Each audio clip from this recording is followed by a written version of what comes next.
સુરેન્દ્રનગર એટલે ખનિજ માફિયાઓનો અડ્ડો, પણ હવે ખનિજ માફિયાઓની દાદાગીરી પર લગામ આવી ગઈ છે, કારણ કે ખનિજ માફિયાઓના પગ નીચેથી જમીન સરકી રહી છે અને તેના માટે જવાબદાર અધિકારી છે ચોટીલા પ્રાંત અધિકારી એચ.ટી. મકવાણા. તમે કેટલાય સમયથી સાંભળતા જ હશો કે ખનિજ માફિયાઓમાં ફફડાટ ફેલાયો છે અને સુરેન્દ્રનગરની છબી પર લાગેલા કલંકને દૂર કરવા રાત દિવસ એક કરી રહ્યા છે એક અધિકારી. નમસ્કાર, આપની સાથે હું ભગવતી વિશાવડિયા. છેલ્લા કેટલાય સમયથી સુરેન્દ્રનગર જિલ્લો ચર્ચાનો વિષય બન્યું છે, કારણ કે સુરેન્દ્રનગરમાં ચાલતો ખનીજનું કાળો કારોબાર ધીમે ધીમે રેડ ઝોનમાં આવી ગયો છે. ખનીજ માફિયાઓમાં ડર બેસી ગયો છે કે એક અધિકારી આવશે, તેના ધંધા પર તવાય બોલાવશે અને થાય પણ એવું જ કે આ જાબાજ અધિકારી જ્યારે ચેકિંગમાં નીકળે છે ત્યારે ખનીજ માફિયાઓ ઘાંઘા વાઘા થઈ જાય છે. એક સમય હતો જ્યારે એવું કહેવાતું કે સુરેન્દ્રનગરમાં કાયદો અને વ્યવસ્થા શૂન્ય સમાન છે, પણ હવે એવું નથી કહેવાય રહ્યું, કારણ કે એક અધિકારી 100 ખનીજ માફિયાઓના ધંધા પર તાળા મારે તેટલી શક્તિ ધરાવે છે અને તેટલી જ પોતાની પાવરથી તે કામ કરે છે.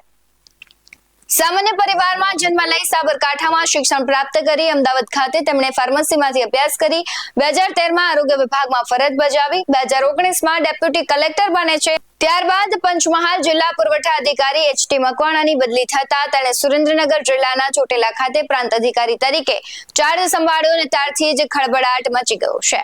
25 જાન્યુઆરી 2025ના રોજ ચાર્જ સંભાળ્યા બાદ તેના વિસ્તારમાં આવતા ચોટીલા, થાન અને મૂડીમાં તે સઘન તપાસ શરૂ કરે છે અને તપાસ દરમિયાન તેમને જાણ થાય છે કે અહીંયા તો મોટા ગજાના નેતાના આશીર્વાદ અને છત્રછાયા છે. ખનીજ માફિયાઓના કાળા કારોબારને રોકવો મુશ્કેલ હતો, કારણ કે લોકમુખે ચર્ચાઈ રહ્યું હતું કે પોલીસ અને ખનીજ વિભાગ છે તે એક છે ને તે કશું કાર્ય નથી કરતું અને આ માફિયાઓ નેતાઓના પાવરથી ધંધા ધોમધોકાર ચલાવે છે. અને પણ આ અધિકારીએ નક્કી કર્યું કે ભ્રષ્ટાચાર કરીશ નહીં અને કરવા દઈશ નહીં. તે જ્યારે સત્તામાં આવ્યા ત્યારે જ અધિકારીઓને કહી દીધું કે તમારા વહીવટ બંધ કરી દેજો, માત્ર વહીવટ સરકારના નિયમ મુજબ ચાલશે. પણ પ્રશ્ન એ હતો કે પોલીસ રોકટોક કરશે તો? પણ આ જાબાજ અધિકારી મારા ગામમાં બાધારૂપ બનશો તો તમને ખબર છે કે પોલીસ મારા તાબામાં આવે છે તેવું તેમણે કહ્યું છે. તેમને નિયમોની ખબર હતી. અધિકારી જ્યારે ચેકિંગમાં નીકળે છે ત્યારે માફિયાઓ ધ્રુજે છે અને તે પોલીસની ગેરહાજરીમાં જ રેડ પાડે છે અને માફિયાઓના અડ્ડા પર પોતે ખાટલો રાખીને અડીંગો પણ જમાવે છે.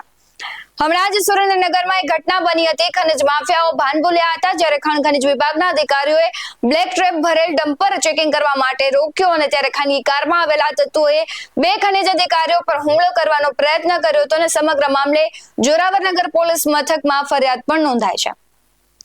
પણ અહીંયા પ્રશ્ન એ થાય છે કે કાયદો અને વ્યવસ્થાની વાત કરવામાં આવે છે, જે પ્રમાણે જળવાવી જોઈએ તે પ્રમાણે હર્ષભાઈ જળવાતી નથી. તેનું સ્પષ્ટ ઉદાહરણ રોજબરોજ સામે આવે છે. સૌથી પહેલા પ્રાંત અધિકારી આ મામલે શું કહી રહ્યા છે તે સાંભળો. આજે સવારે 9 વાગ્યાની આસપાસ અમારી નાયબ કલેક્ટર પ્રાંત ચોટીલાની ટીમ, મામલાદાર થાનગઢ અને મામલાદાર ચોટીલાની સંયુક્ત ટીમો દ્વારા થાનગઢ તાલુકાના સોનગઢ ખાતે આકસ્મિક દરોડા પાડવામાં આવેલા હતા અને આ દરોડા દરમિયાન જે ઓપન કટિંગ કાર્બોસેલનું જે મોટા પ્રમાણની અંદર ગેરકાયદેસર ખનનને વહન થઈ જાય છે તે 2 સ્થળોએ ખાસ દરોડા પાડ્યા હતા. એમાં એક સ્થળેથી જે 3 જેસીબી, 1 ડમ્પર અને 1 લોડર અને એક સ્થળે જે ગેરકાયદેસર જે કાર્બોસેલનો સ્ટોકેજ કરવામાં આવેલું છે એ સ્ટોક છે એ કુલ મળી અને 2800 મેટ્રિક ટનનો જથ્થો મળી આવેલ છે. અને સાથે સાથે આ જે સાધન સામગ્રી છે એમ મળીને 2 કરોડ ને 20 લાખનો અંદાજિત જથ્થો જપ્ત કરી અને આગળની કાયદેસરની કાર્યવાહી હાથ ધરેલ છે. પ્રાંત અધિકારીનો એટલો ડર છે કે રાજકારણીઓ પણ ડરી રહ્યા છે. પણ હર્ષભાઈ, તમારો અથવા પોલીસનો ડર નથી કે રાજ્યમાં અસામાજિક તત્વો કેમ સુધરતા નથી? આમાં વાંક ક્યાંક ને ક્યાંક સિસ્ટમનો જ છે, કારણ કે અત્યાર સુધી તમે બધાને રેડા ઢોરની જેમ મૂક્યા અને હવે તમે તેને ખીલે બાંધવાની વાત કરો છો. કડવી વાસ્તવિકતા તો એ છે કે લોકમુખે ચર્ચાઈ રહ્યું છે કે સત્તા પક્ષના અને સ્થાનિક ધારાસભ્યો માફિયાને ખુલ્લેઆમ કહે છે કે મુખ્યમંત્રી સાથે વાતચીત થઈ ગઈ છે, તો આમાં બોલવાનું જ શું? તેમ છતાં આટલા વર્ષે એક 36ની છાતીવાળો અધિકારી ગેરકાયદે ચાલતા ધંધા બંધ કરાવે છે તેને સલામ છે, કારણ કે પ્રેશર તેમને પણ આવતું હશે. પણ તેણે નક્કી કર્યું છે કે હું મારા કામમાં નિષ્ઠા પૂરેપૂરી રાખીશ અને પ્રામાણિકતાથી મારું કામ કરીશ. આવા અડગ મનના માનવીને હિમાલય પણ ન નડે અને અહીંયા સાબિત થાય છે. પરંતુ ક્યાંક ને ક્યાંક ગૃહ રાજ્યમંત્રી જે કાયદા અને વ્યવસ્થાની વાત કરી રહ્યા છે તેના પર પ્રશ્ન ઉઠે છે કે તમારી જે ટ્રિપલ સરકાર છે તો તમારા જ તાબા હેઠળ આવતા કામો છે તેમાં અને તાબા હેઠળ જે નેતાઓ આવે છે નેતાઓ જ આવા ગેરકાયદે કામમાં સંડોવાયેલા હોય છે તો તમે કશું કહેતા કેમ નથી, કેમ એક્શન નથી લેતા અને અધિકારીઓ ઉપર હુમલો થાય છે ત્યાં સુધી તમે ક્યાં છો, તમારો કાયદો અને વ્યવસ્થા ક્યાં છે? આ મુદ્દે આપનું શું કહેવું છે કમેન્ટ કરી જરૂરથી જણાવજો.